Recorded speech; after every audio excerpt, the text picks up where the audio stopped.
আমি Bhagyashree and welcome to my channel. আজ হলো ডে 4 আর আজকে গিয়েছিলাম আমরা পুজো দিতে।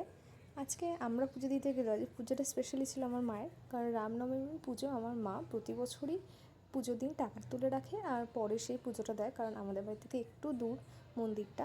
তো আজকে গিয়েছিলাম সেই পুজোতেই। মা সুন্দর করে ডালা সাজিয়ে নিয়েছে আর এই হলো ঠাকুর। মানে প্রতি বছরই আমরা যাই, আর আমরা যাই হচ্ছে মা বাবার সাথে। যার যতই ব্যস্ততা থাকুক আমরা চেষ্টা করি যে মা বাবার সাথেই যেন যেতে পারি। আমরা 4 জনই যাই। ছুটির দিনে মন্দিরে ভীষণ ভিড় হয় আর আজও সেরকম ভিড় হয়েছিল। পুজো শেষে আমরাও ঠাকুরকে একটু ধূপবাতি দেখিয়ে নিলাম, আর ধূপবাতিগুলো একসাথে যখন জ্বলে কত সুন্দর লাগে দেখতে। আমরা সবাই ঠাকুরকে প্রণাম করে নিলাম, তারপর আমরা বেরিয়ে পড়লাম। আর এই সামনে আমরা হাঁটতে হাঁটতে এই গাছটা এত ভালো লাগছে। আমার মা আর বাবা যাচ্ছে হেঁটে হেঁটে, আর এদিকে আমি আমার দিদি হি হি করতে করতে এগিয়ে যাচ্ছি। আর তারপরে খেয়ে নিলাম ফুচকা, কিন্তু ফুচকার কোনো ক্লিপ এখানে নেই।